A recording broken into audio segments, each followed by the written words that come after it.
Okay. Then we start debating the implications. We are clear about the implications. And with a lot of awareness, we may agree to say have this decision or another decision. But there is a lot of thinking going into it. Instead of assuming things, instead of postponing things, we go through the process of the sharing of thoughts and education.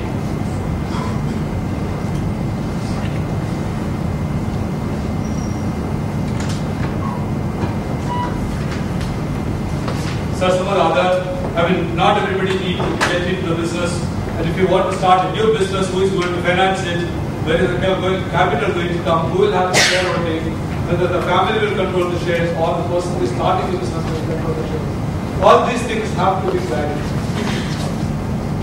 From the business governance angle, there are many things. I don't think I need to spend a lot of time.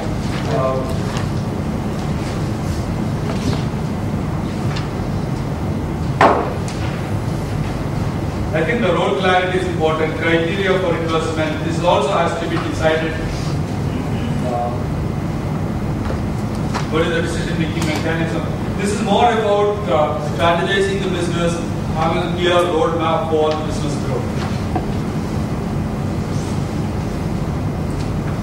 And I think how to avoid postponement, procrastination. I think that's important.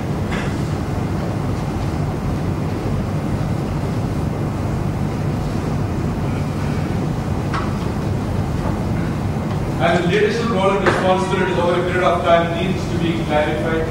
And for this, again, like the family advisory board, I think it's useful to have an effective board of directors. I don't say that you have to be a publicly listed company to have an effective board. Proprietary companies should have an effective board.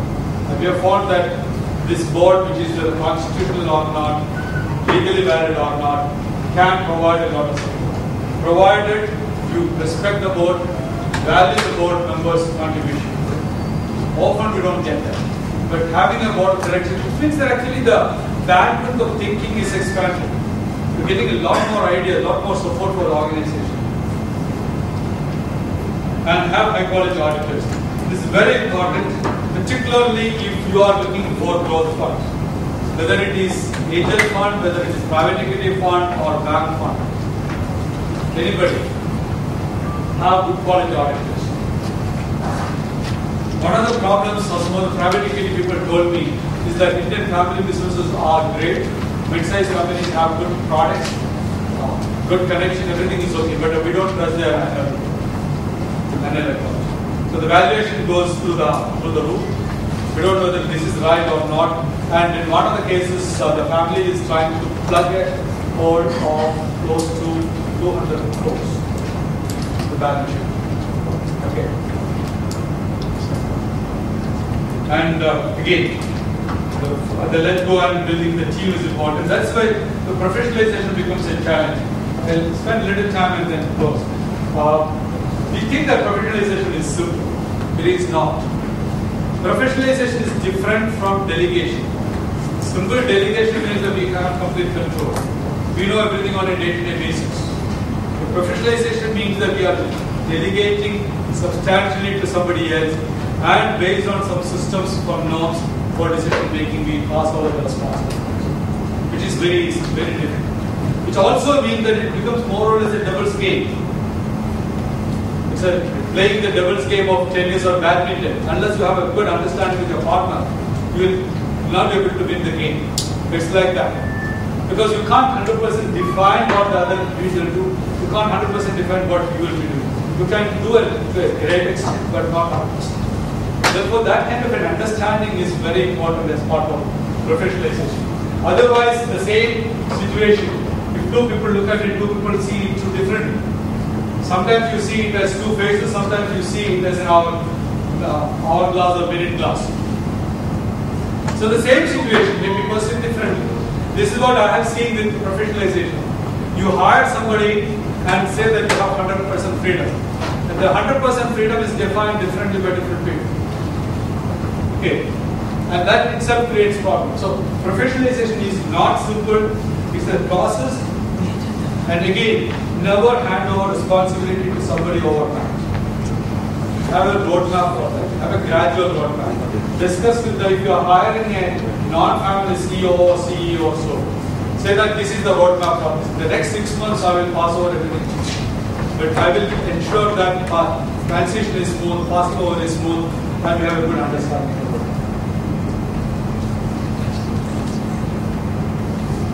Otherwise, promise something, the actual thing will be different when the person joins, and sometimes you encroach. I thought that you would check with me. This is the typical thing most of the family CEOs say. I give you full freedom. When you don't discuss with me, I say that you should have checked with me. Some of the things are like this, some of the practices are like this, you should have checked with me. You don't. And there are exceptional situations when I will encroach into your area and I'll take the decision. I want to recruit somebody. I want to recruit my niece's son's friend. And I say that when I meet him at the wedding party, say that can you apply? Yes, we can do him, take care of him. Ask him to come and see me tomorrow. And he comes and I give him the order. And then the CEO will say that you didn't check with me, you should have asked me whether there is a position for this guy or not. He's not the right person. So you are encroaching on that. This is a typical problem.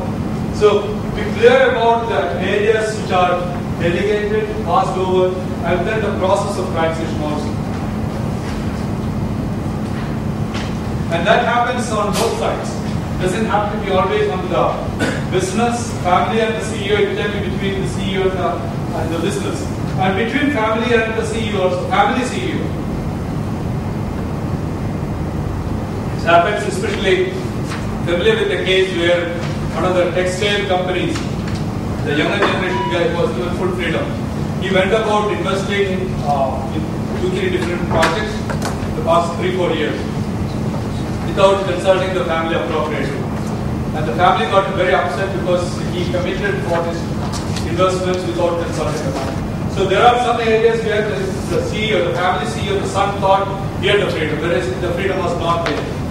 So again, there are common areas which are to be taken care of. I call it no man's land because it is nobody's. It could be mine. It is more like the German, East German, West German border. There was mine territory which is very dangerous. So tread that area carefully.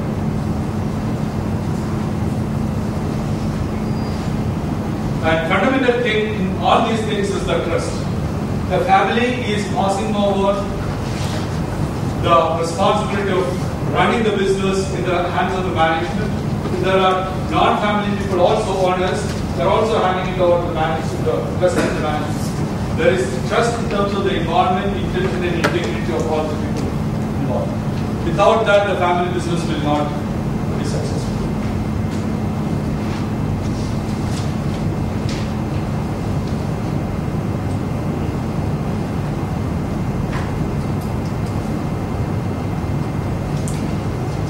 This is what I believe, and if you believe in that, it is possible to achieve.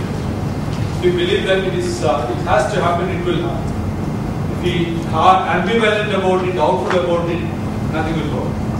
And we have to start the work early enough, otherwise, like the proverbial frog, you've heard of that. If the frog is kept in a beaker or a mug, and you add warm water slowly, the frog will not realize it, the frog will not jump off. After some time, the frog dies. Okay, situation goes out of control and the business goes nowhere. So similarly, it can happen to a business like the proverbial dog, a soft frog, so start doing it. Okay, this is where I stop. If you want to reach clarity.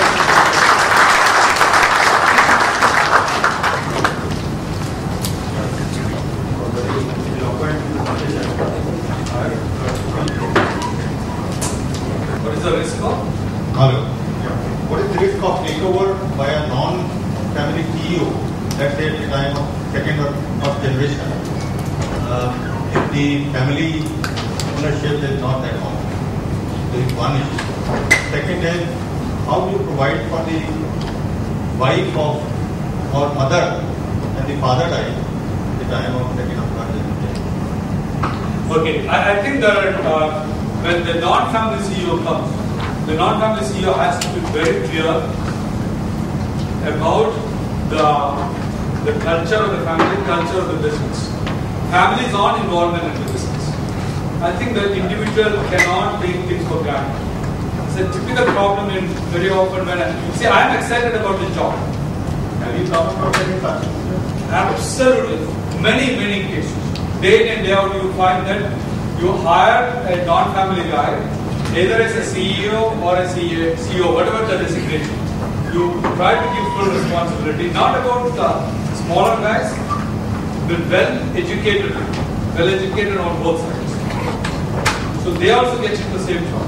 Because you start with the assumption, when you are hiring somebody, it's more like the honeymoon period. You are not interested in finding out the background of the individual, you are not trying to find out how that person will fit into this. And you don't even decide who has the final call on certain important things. And the process of transition is never worked out. It's more like, let's say that you have the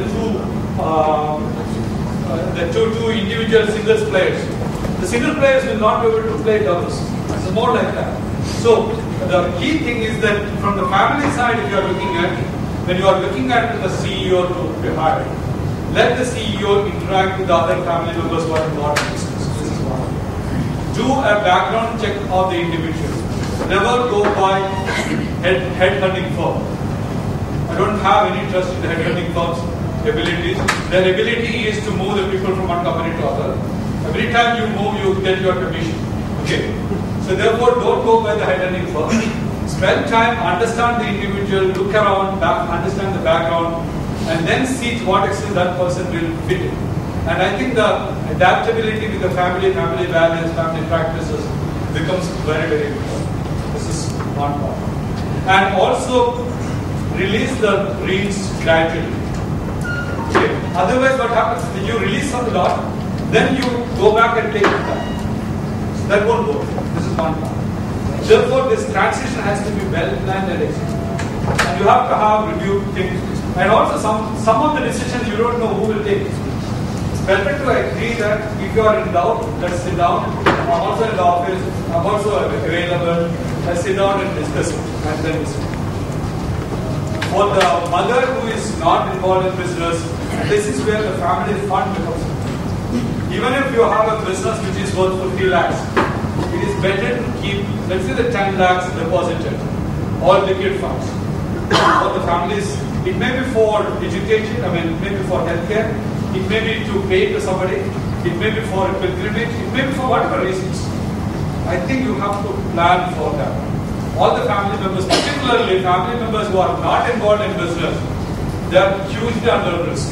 And one of the reasons, why all the family members try to crowd themselves into the business is to ensure that their pearls are taken care of. Because if you are employed in the company, you get the car, you get a credit card, you get your travel, you get your allowances. If you are not in the business, you are not technically not eligible for that. So, if those who are not involved in the business, let there be a source of income coming from the family. Family fund, family go to. See, what we do is we discuss the purposes for which the money is available. Let me tell you a couple of examples. One of the decisions may be that healthcare related expense, any amount for any member, the family will take care. Assuming that the family has a decent cash balance. Education, children who get into Ivy League schools, we will take care of entire expense.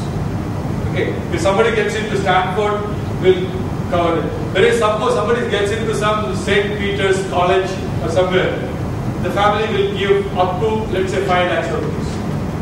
Something like that. Okay. So again, we make the rules, discuss it, and be clear. And also you can revisit this. If the family fund grows bigger, then your eligibility is mentioned.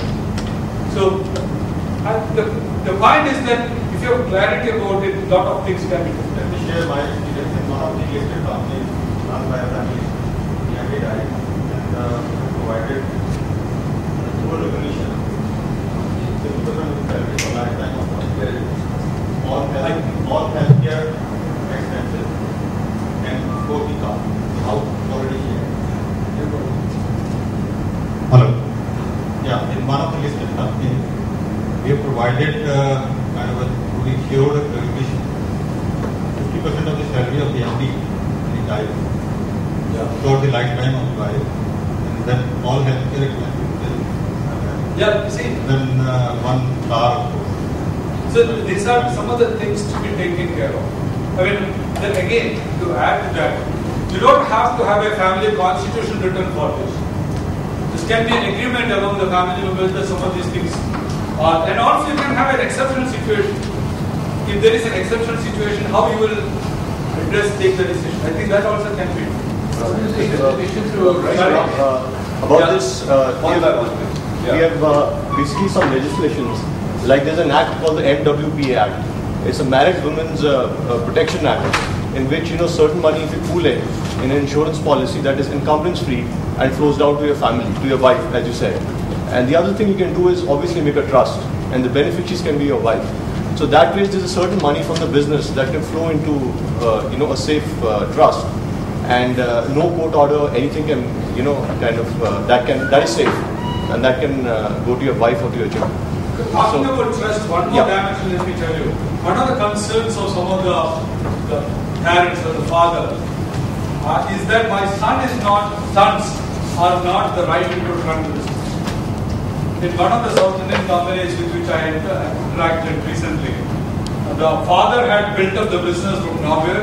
He's an IIM graduate. He built up the business, which is fairly big now. And he finds that his two sons are not really oriented to run the business. Their priorities are different. They are well educated, but they are not suited to run this business.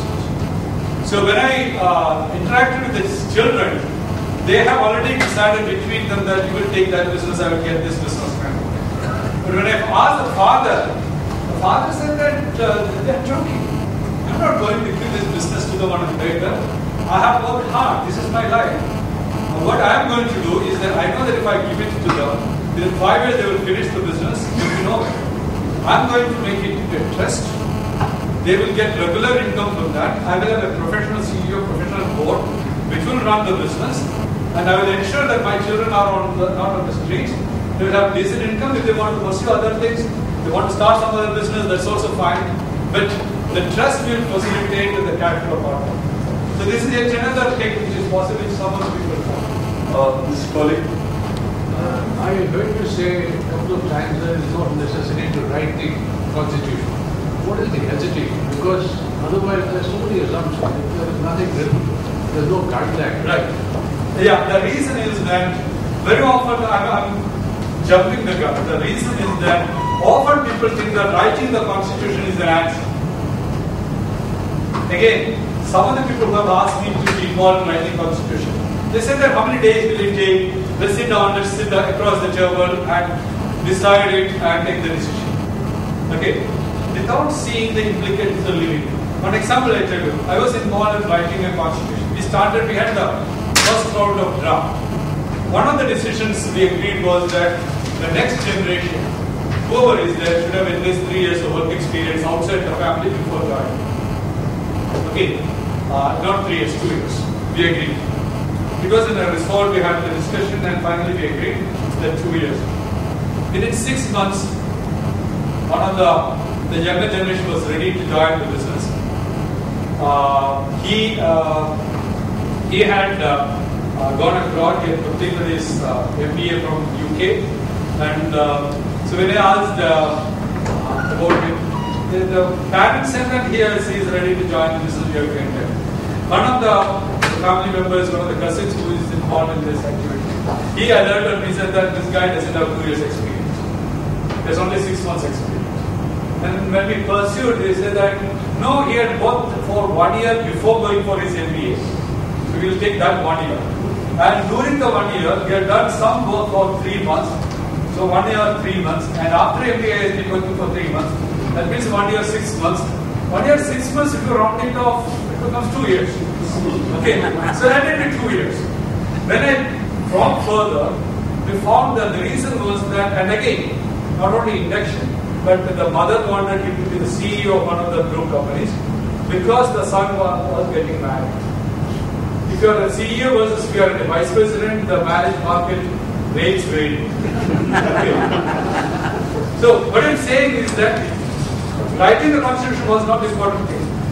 If we had discussed it and we did not finalize the constitution, it is still in the draft stage. So the important thing is whether you can live those things that you are committing. And that's the reason 50% of the constitutions are not surviving, because people who write it, they are finding it difficult to practice. But which requires a lot more flexibility, a lot of understanding as well.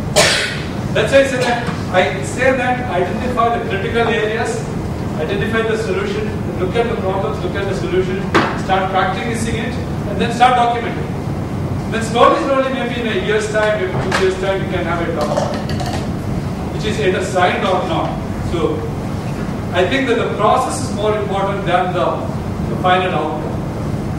Sir, I was just going to ask one second question. What is the apt time to enter into a business for the family members? For example, my dad is having a NSCB here in Mohali. So I've been working for, say, a leading bank here, HDFC, for the last 1.5 years.